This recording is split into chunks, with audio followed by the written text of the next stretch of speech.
Ayan, so mga karakme, good morning. Meron tayong i-dismantle na unit. Ito, bago, 3 months pa daw ito. Ay hindi na kontento sa lamig. Ayan. Gustong palitan ng ating client ng bagong unit. So meron din tayong bago doon, R32 yung kanyang refrigerant. Ayan, so nakakuan na to. I-kuan na lang natin to, huwag na natin i-pump down. Wala yung remote eh, hindi nandun na. Tingnan natin kung ano, kuryente. Ay, yung tester natin.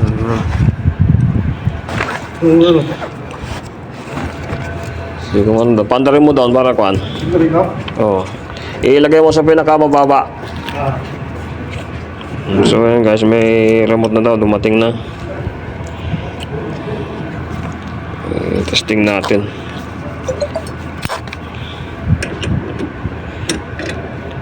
Malaki.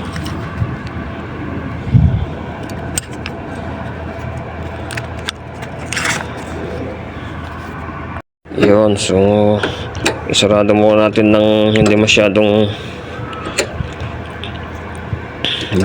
sara. Ayan. Tapos ito, ayan, lagay lang muna natin sa kalahati. Ayan, R32 ito guys, na Fuji R32. Bago pa lang ito eh, ayaw ng kuan. Ililipat daw ito sa kabilang kwarto, papalitan ng bago. Medyo ano, saan naman kaya ilagay ito?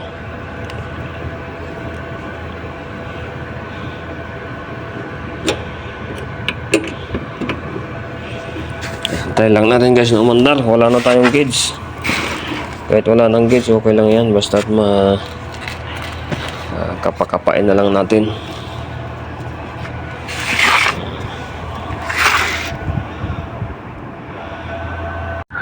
Ayan, so yan guys, yan parang under na siya. Lamig eh. Ha? Ang lamig na. Umandar na dyan? Oo, mandar na. Ayun, umandar na. Kasi hindi pa umandar ang compressor. That's the wonder. Ayan, umandar na siya. So ayun guys, umandar na siya. Sabi mo, bakit ko na? Kaya kukuha ako ng fly.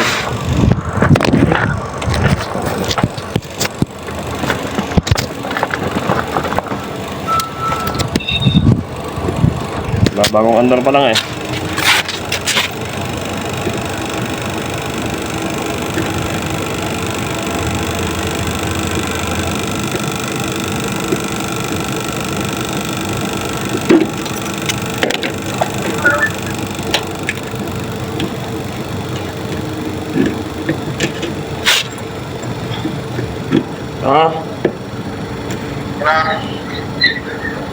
Sige, patay na. Off na, off. Oo, off na. Yun. Okay na, okay na. Okay.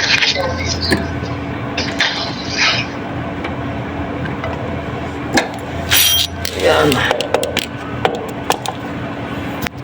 Ayan, so yun guys, na sarado na natin yung kanyang service valve. Pero gumagana pa yung fan. Ayan, may naiwan lang konti nitong freon. So mga karakmek, yung kanyang indoor unit, tatanggalin natin to, papalitan natin ng bagong unit. Ayan. Yan, okay na. Pag ganyan. Ayan, konti lang. So, pwede na siya. Galing ng stone. So, ayan, mga karakmek. Nabuhat na namin yung outdoor unit. 3,000 BTU. Ilang kilos? Ilang kg yan? Bigat? Konti lang. 70. Walang to, oh. Kg? Kung ano naman. Hindi, ah. Sa preyon naman yan, eh. Ah. Walang nakalagay. Ito. Yung kwan mo yan? R30 to. Ayan, ito naman, papalitan din daw ito ng... Ito ang aming papalit, yung tinanggal namin dyan. Baka next na araw siguro. Dahil tayo ipaalis na naman, eh. Ayan, ganyan na yan, oh. Sakto na, dito natin ilagay.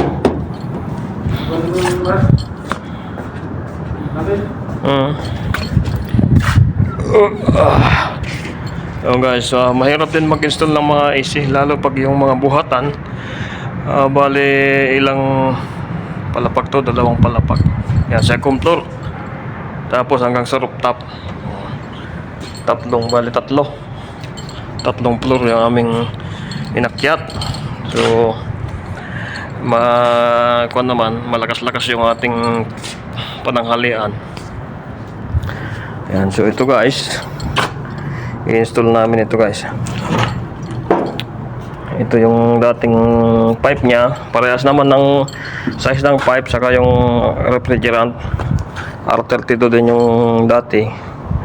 So mas maliit lang yon, ito mas malaki. Ang kwan lang daw niyan, kaya pinalitan. Ano lang to, cold lang daw, wala siyang hot, kaya pinalitan. Kaya gusto palitan ng may-ari. So ito guys, ito yung mga components nito, mga karakmek, yung electrical components niya at saka electronic. Ito. So bale ito guys ay inverter. Ayan. Kalimutan kung ano ba? Inverter lang. Yun po. Okay yan. Hindi naman kailangan dito yan. Hindi, may luma pa doon, oh. Pwede yan. Ayan, late lang ang compressor, oh. Pero bigat. Mabigat nga na, oh. Bakalas. Hindi, pero bigat. Itong kable natin, kaya naman siguro ang kable natin, eh. Tanggalin na dyan. Shortcut na. Ayos naman, eh. So ayan mga karakmek, ginamitan natin ng welding na map gas. At meron tayong joint dito. So okay naman yung pagkaka-welding natin. Ayan. Hindi naman siya nagpupul-bukol. Ayan, okay naman siya. Wala namang leaking yan. Ayan, napagod lang kami guys sa pag-aakyat nitong unit na to. Bigat din pala. Buti na lang medyo malakas-lakas yung ating tanghalian. Ayan. So ang next step natin guys, i-couple na natin ito para may kabit na natin tong mga sa electrical nya. Ready ka na mag-tape? Hindi ko pa nahigpitan, eh. Ayun guys, i-couple natin guys itong kanyang fittings. Yeah. Hindi na ng fried chicken, ah. Kaya 40 years old na. 40 na ang utoy. Hindi na. Yeah. Kasawat ang tip. Yan na. Ito yung mga TikTok.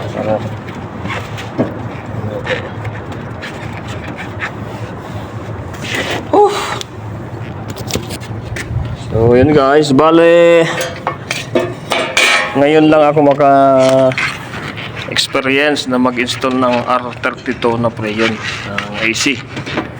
So, inshallah, Mia itong ating pagkaka-install. Yan. Kwanto? Mga Fuji ano? Fuji Electric itong unit. Inverter. Meron din pala siyang kwan dito kung gusto mong i-pump down, meron din. Ayan. May mga switch siya dyan. So meron siyang sariling kwan ito. Bulb siguro. Ayan yan yung kwan ito. Ha? Ayan, binabalutan mo ni Brian yung ano dahil kulang-kulang na yung ating tape eh. Hindi, tagan mo. Ayan, hilang yan. So, meron dito. Yan, ito po nga. Guys, ikakabit na natin itong mga wiring niya. Papunta doon sa indoor natin. Ayan, so ayan mga kalakmek. Hindi na tayo gagamit ng vacuum dito. At itong tubo naman natin ay hindi naman masyadong mahaba. Tama-tama lang sa standard na size o haba ng tubo sa mga split o wall mounted split. So ang gagawin natin ngayon guys, i-parging na lang natin to. Buksan na lang natin dito sa balbula. Palalabasin natin dito sa hose. Ayan. Para hindi na tayo maggamit ng vacuum.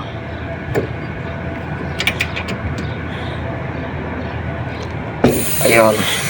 So ayan guys, lumabas na siya. Ayan. Hindi na siya kailangan ng vacuum. Ayan.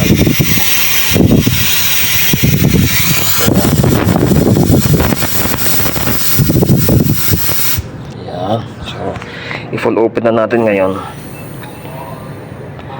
Tapos ang next step ay ililigtas natin yung mga fittings. Tapos pagkatapos ang panghuli natin ay yung supply. Ayusin muna natin doon sa indoor unit, iligtas natin at saka ikabit natin yung mga wiring niya doon. Yung kadugtong nitong puting kable na to doon sa indoor, ikabit natin. Ayan. Ayan. So inopen na natin itong dalawang bulb dito sa outdoor unit para ma-check natin yung fittings doon sa baba sa indoor, para malaman natin kung meron siyang leaking o wala. Ayan. So ito ngayon guys ay ito, mali ito. Ano ba yan? Nawala na yun. Ang ugaliin natin guys, ito nahigpitan itong bulb cap na to dahil minsan yan po yung naglilik. Magtataka ka na lang ay ubos na yung refrigerant dahil dyan. Hindi ako naman tumaba. Walang leak? Hindi, kung sumabay pa na eh. Ano ba? Sige, mamaya na yan. Puntahan na natin sa baba. Natipang ko to. Nandun ba si driver? Wala, yung nasa lang. So mamaya na natin takpan ito. Dapat ma-off muna yung kanito, power supply. Hindi naman nagkilas siya. Ha? Hindi kilas. Hindi mag-declat. Pag medikit mo agad. Ikaw, bahala. Wala, hindi namin alam yung breaker yan. Nilamas mo na lang, walang patay sa kwan. Ang kapatay mo. Electrician ka eh.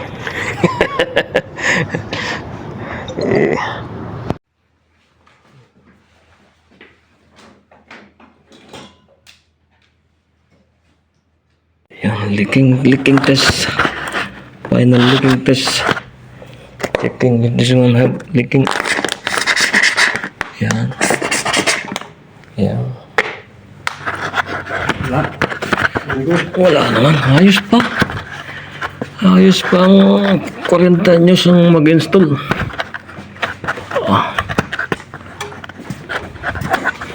Ligtas natin bago natin balutan. Para sure bold na hindi mo sumingaw ang freon. Ayan. Ayan. Okay. Ayun, ayos pa. Kalas. Ay, busog po. Ha? Busog? Sabi, hindi na. Ayan.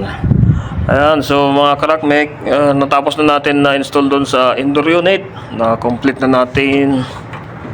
Complete install na sa indoor.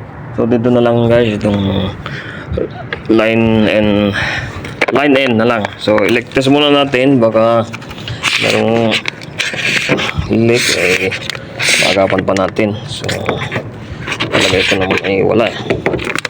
Oh. Ayan, kayang-kaya pa ng 40 anyos mag-install. Medyo mahina lang sa buhatan na. Pag mga aircon. Ayan. So, kayang-kaya pa natin guys mag-install. Sa buhatan lang medyo mahina na. And 40 na. Ayan. So, ayun mga karakmek, na-install na natin. Ikabit na natin yung kanyang power supply. So i-check natin yung kanyang voltahe. Ayan, 229.7. Okay, so antayin natin na umandar. At ating pinaandar na doon sa baba. Paandar rin ng ating kasama. So ilagay na natin sa ampere. Iset natin sa ampere. Ayan. At saka yung ating gauge ilagay na natin para in case na man namandar, meron nang nakakabit na yung gauge. Yan.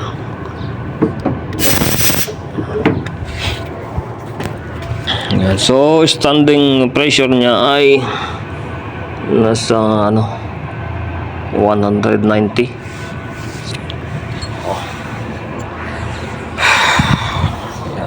Antayin na lang natin guys kung ayos yung ating pagkaka-install. Inshallah okay. Ayan, so yan guys, naka-on na siya, naka-power mode siya. Ayan, naglagutok siya eh. Hindi alam natin kung ano yung yun, umandar na yung kanyang fan. So i-check natin. Wala naman ilaw yung error. Ayan. Ayan, parang umandar na yung compressor niya. Ayan. Ayan, umandar na yung compressor. Bumababa na siya. Tawagan natin yung kasama natin.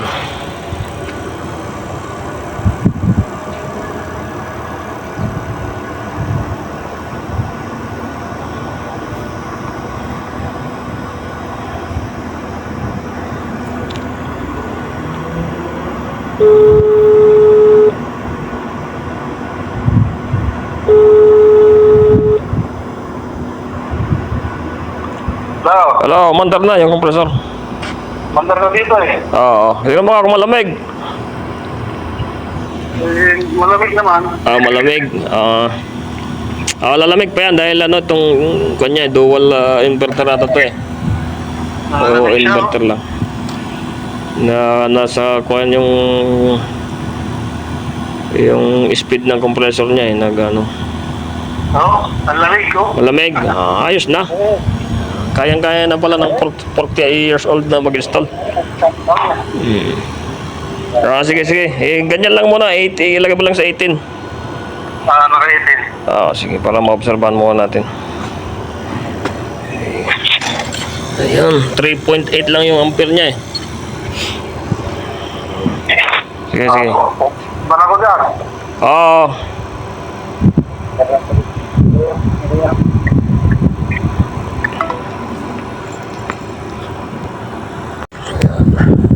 So ayan mga karakmek, na ngayon umaandar na yung unit natin. Yan. So, ganito guys yung indication niya dito. Nakailaw yung kanyang power mode. Ayan. At hindi yan nag-blink parang nag-blink lang dito sa video dahil ayan. Maganda naman siya, oh. Malamig. Malamig yung tubo. 2.9 ampere. 140 yung kanyang pressure sa low side. Yan.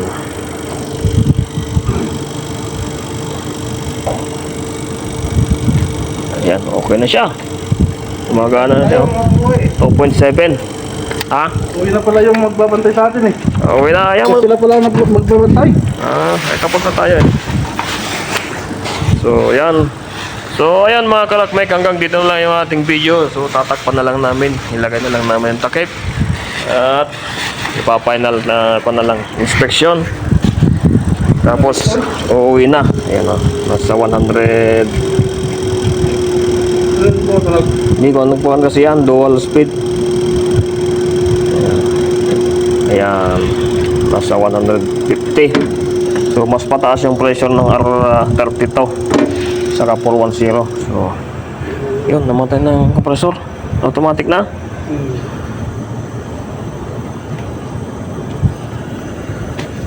Mga ganun nga lang siguro ang kwan niya. Namatay na yan.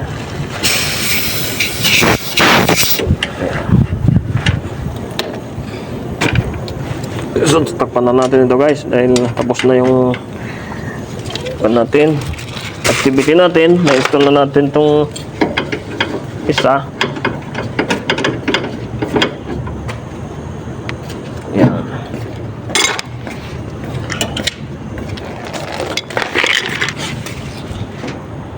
Kasi gumagana naman siya eh. Ayan.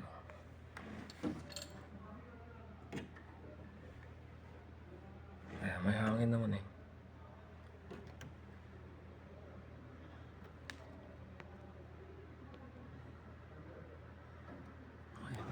Naka-auto ata eh. Ano ulit yung kanyang fan? Naka-auto eh. 18.